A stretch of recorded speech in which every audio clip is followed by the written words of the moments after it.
Well, good morning. It's almost all over except for some more shouting. That's the legislative session of 2017-2018. It wraps up Tuesday night at midnight unless they suspend the rules and extend it. And here to help us sort out what's been going on in these final frantic weeks of legislative activity, two of Beacon Hill's leading political reporters from the State House News Service, Katie Lannan and Matt Murphy. Welcome to both of you.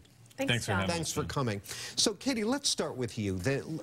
Just a little bit earlier this month, the legislature omitted from its budget proposals from the state Senate to sort of crack down on cooperation between local law enforcement and the feds when it comes to immigration law. And this has touched off an uproar. Activists were up there lobbying on this before and even afterwards. Right. And it was this was a really big, sort of nasty clash between the House and Senate, wasn't it? Well, we don't really know because a lot of those talks went on behind the scenes. The conference committee that ironed out the budget met privately, and all we've kind of heard is that there was no consensus around the measure. But that's what the Speaker DeLeo said. And that's what Ways and Means Chair Jeff Sanchez of the House, he said that as well. Right. But we do see the kind of activists, the faith leaders, the community groups that have been pushing for this. They say they're determined to keep the pressure up. They were back at the State House this week, and they're reminding lawmakers that there's elections in the fall, and they're going to keep watching. And Matt, they're scapegoating Speaker DeLeo for this, claiming he killed it, you know, because the prevailing wisdom is he rules the House with an iron fist. Is that fair to DeLeo?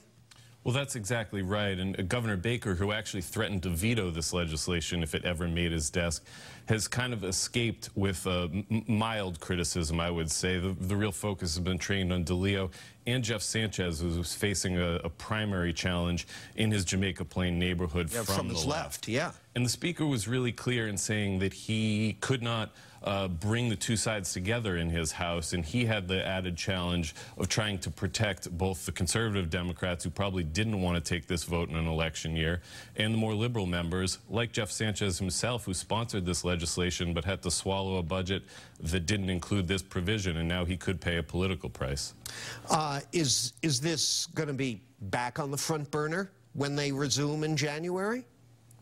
I think it's not going away. Yeah. You know, the Speaker has said that they're going to be kind of looking for a path forward on this. I mean, I'm not, excuse me for interrupting, but I believe DeLeo himself pointed out that local communities have the authority to pass these kind of restrictions on local law enforcement. And in fact, a number, Somerville, Cambridge, already have. So what's the problem? It depends on who you ask. Yeah. There's plenty of people who say, yeah, this is a question for local authorities. Yeah. Every community has its own needs, but there are people, the activists who are behind this kind of say that it shouldn't be a question of where you are. It should be an even protection. Everyone deserves due process rights is kind of their arguments. It should be pointed out also that DeLeo's position is actually the governor's position, who has been opposed to the so-called sanctuary state, but is not opposed to local communities taking it upon themselves to limit their cooperation and focus only on local laws. So the governor and the Speaker really simpatico on this issue. Because I remember interviewing some time ago Rob Dolan, the mayor of then the mayor of Melrose, who said, look, I don't want to call it sanctuary anything. That's a hot button. For me, it's an economic issue.